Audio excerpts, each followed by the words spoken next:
Stop, ne cherchez plus, j'ai dans les mains le premier système de production, stockage et restitution d'énergie plug and play que l'on peut qualifier de parfait. C'est Zendur qui le sort le premier. J'ai vraiment hâte de voir comment ses principaux concurrents EcoFlow et Anker vont riposter. Je vous présente aujourd'hui le Zendur Hyper. Et puisque ces sujets vous intéressent, j'ai le plaisir de vous offrir en version dématérialisée le numéro 5 du magazine Destination Climat, dans lequel vous me retrouverez dans mon édito L'œil de Jérémy, ainsi que dans le dossier spécial mobilité, où je vous parle de l'histoire méconnue des superchargeurs de Tesla. C'est 100% gratuit, vous n'avez qu'à cliquer sur le lien en description pour y avoir accès dans le cadre de ce partenariat non rémunéré. Alors merci à vous, bonne lecture, et maintenant retour à la vidéo. Salut tout le monde, très heureux de vous retrouver aujourd'hui pour une nouvelle vidéo. On va parler production, de stockage, de restitution d'énergie. Vous savez, depuis un an, ça évolue très vite. Le prix des panneaux solaires est en chute libre. Le coût des batteries de stockage est également en chute libre. Quand je vous dis que c'est parfait, j'entends par sa conception, par l'idée même que l'on a de cette idée de produire, de stocker et de restituer efficacement de l'énergie.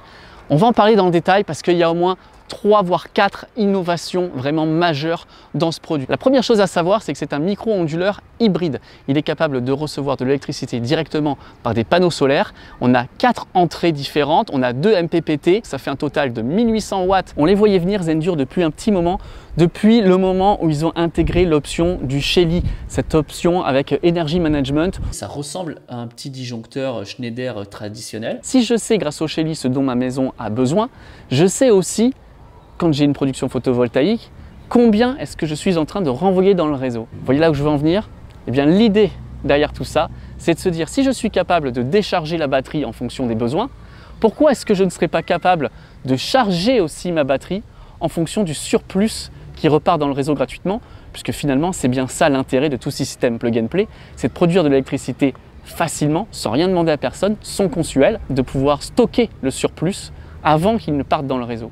Donc quoi de mieux que d'avoir un système intelligent comme ça qui dit hey, je suis en train de renvoyer X watts dans le réseau, on va en profiter pour charger la batterie même si cette batterie n'est pas raccordée physiquement à des panneaux solaires. Donc on a l'intelligence embarquée et le micro-onduleur. La législation a changé, en tout cas pour la France. Il est possible maintenant de pouvoir sortir avec ces différents systèmes, non plus seulement 800 watts, c'est pour ça qu'on avait toujours des micro-onduleurs de 800 watts sur tous les systèmes, mais maintenant donc ça a évolué, on peut sortir 1200 watts par système et Zendur a anticipé et donc il est déjà prêt à pouvoir sortir 1200 watts. Regardez les appareils, ce qu'ils consomment chez vous, passer de 800 watts à 1200 watts, c'est pas rien. Ça pourrait s'arrêter là et ça serait déjà un très grand pas en avant technologique. Il y a encore autre chose. L'idée derrière ça, c'est de pouvoir en coupler plusieurs. Effectivement, on va être capable, si on est en monophasé, d'avoir 3 systèmes Hyper dans son logement et de pouvoir les mutualiser. Ils vont fonctionner en grappe. En fait, vous en aurez 1, 2 ou 3, ils fonctionneront comme si c'en était qu'un seul. Ils vont être gérés de la même manière, de manière intelligente. Je vais être capable d'avoir non pas 1200 watts en sortie, mais le maximum que l'on a avec nos panneaux solaires plug and play. Je vous rappelle qu'avec les panneaux solaires plug and play, on peut sans rien demander à personne, sans avoir à faire appel à un consuel, brancher chez soi 3000 watts de photovoltaïque. Ça devient exactement pareil avec ce système. Imaginez que ça, quand on renvoie l'électricité, ce n'est pas une batterie, mais ce sont des panneaux solaires qui envoient à 3000 watts. Chaque tour va pouvoir avoir jusqu'à environ 8 kWh de stockage. Ici, c'est une petite batterie de 1 kWh, mais maintenant, il existe les nouvelles batteries de 2 kWh qui sont thermorégulées, qui permettent d'être utilisées jusqu'à moins 20 degrés. On se retrouve quasiment à 24 kWh et on peut envoyer jusqu'à 3000 watts dans notre logement. Et ça, c'est inédit et ça, c'est hyper intéressant. J'ai beaucoup de personnes qui me disent j'ai des panneaux solaires, je veux les mettre au fond de mon jardin, sur un rest-tank, sur un cabanon, sur le toit de mon garage. Je voudrais mettre des batteries, mais j'ai pas envie ou je sais pas faire pour amener tous les câbles, mettre les batteries en conséquence. L'endroit ne convient tout simplement pas pour mettre les batteries physiquement connectées aux panneaux solaires. Ou encore même mieux, et ça sera la prochaine vidéo et je vous invite à vous abonner à la chaîne si ce n'est pas déjà fait, si vous êtes intéressé par ce type de projet. Et si vous allez comprendre, si vous avez des panneaux solaires en toiture avec un onduleur normal, qu'est-ce qui m'empêche lorsque j'ai une restitution, vous allez voir, c'est juste dingue. Quand j'ai une restitution via mon onduleur, via ma toiture solaire traditionnelle, ça repart dans le réseau. Alors on peut la revendre à EDF, mais c'est pas super intéressant. Comme mon voisin qui est là, qui a installé des panneaux solaires. Quand il a une restitution comme maintenant là dans le réseau, comment il fait pour pouvoir stocker cette énergie? Ces batteries-là connectées avec un Shelly, elles vont dire « Hey, je suis en train de renvoyer de l'électricité ».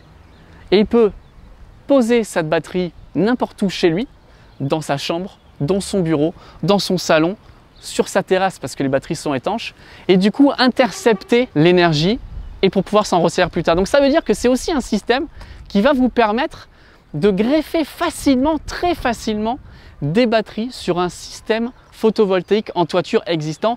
Et ça, je sais que vous êtes énormément nombreux à me poser la question et à vouloir rajouter des batteries quand on a déjà un système photovoltaïque existant. Et jusqu'à présent, c'est assez compliqué. Regardez, ici, j'ai 4 panneaux solaires. 1, 2, 3, 4. Ce sont des Synology, mais ça pourrait être n'importe quel panneau solaire muni de fiches comme ça, les fiches MC4. Donc, je prendrai les câbles MC4 de mon panneau solaire. Ici, on a le plus d'un panneau. Je viendrai les connecter ici.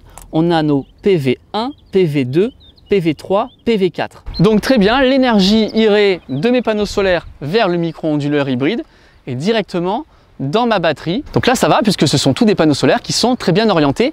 Mais venez avec moi, direction ma terrasse. Voilà mon problème et en quoi l'Hyper Zendur est un vrai atout. Regardez, ça c'est mon installation Zendur à présent. Alors j'ai enlevé la batterie, mais voilà, on a le AB1200. Donc on fait rentrer les panneaux solaires ici. Ça c'est un vrai hub qui va nous dire qu'est-ce qu'on fait d'électricité. Est-ce qu'on l'envoie vers la batterie? C'est le câble qui est ici. Est-ce qu'on l'envoie vers le micro-onduleur pour le retourner après vers notre maison? Vous voyez, on a un appareil ici, on a encore un onduleur à côté et maintenant on va pouvoir avoir tout dans un seul et même boîtier. Sur le toit, on est en plein soleil. Là, je suis carrément à l'ombre depuis un bon moment et je sais que vous êtes nombreux à avoir des installations photovoltaïques orientées de façon différente.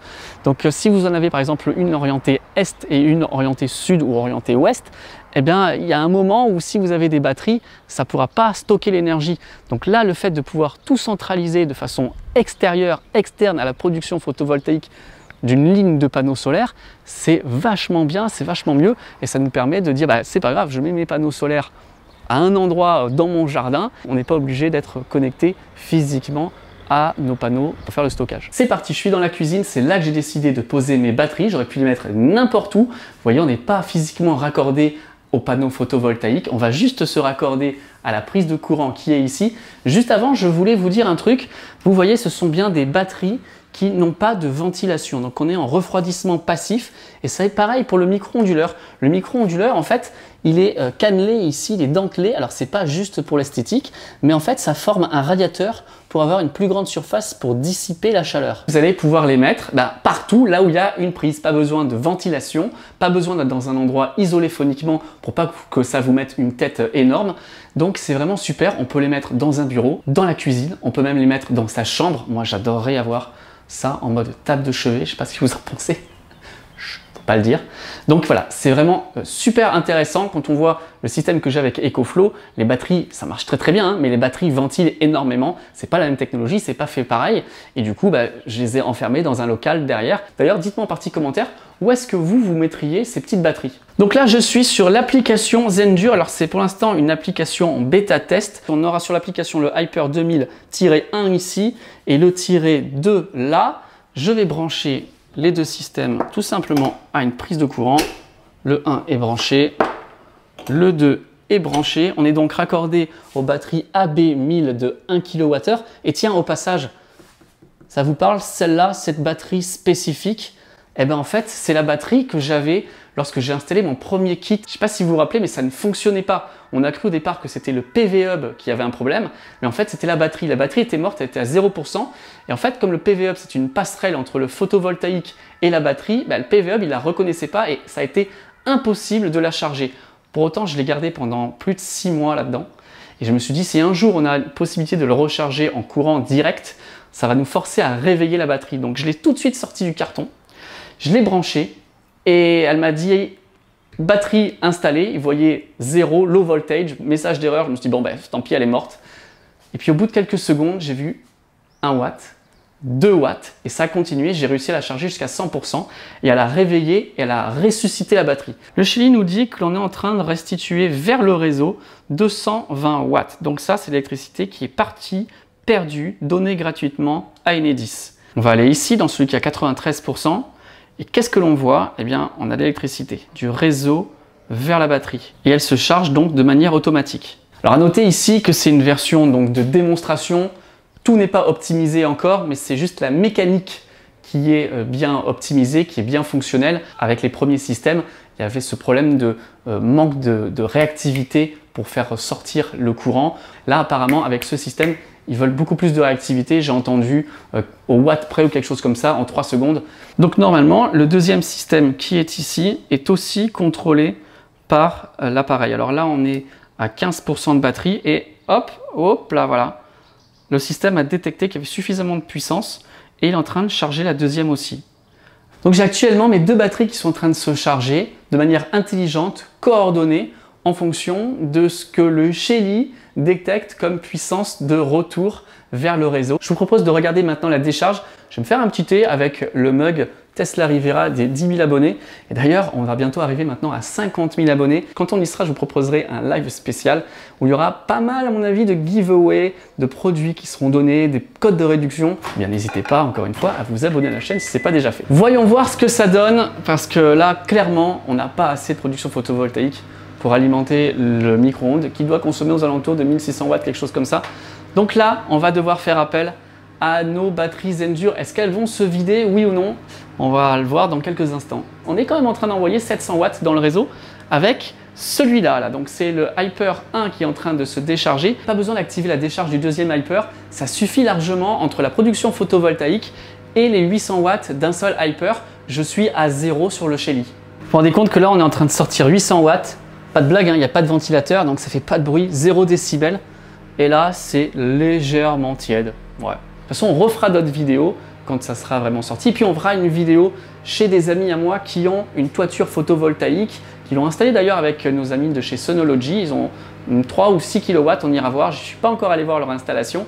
Et du coup, on va voir comment on fait pour installer les 2 Hyper chez eux, alors que on ne sera pas du tout connecté directement avec les panneaux solaires. On va voir si ça a un vrai intérêt quand on a une installation photovoltaïque dite classique. Là, elle arrête de se décharger puisqu'on est arrivé sous le seuil des 10%, c'est ce que j'avais demandé par mesure de sécurité. Et on va voir ce qui se passe dès que le micro-ondes va s'arrêter. 3, 2, 1.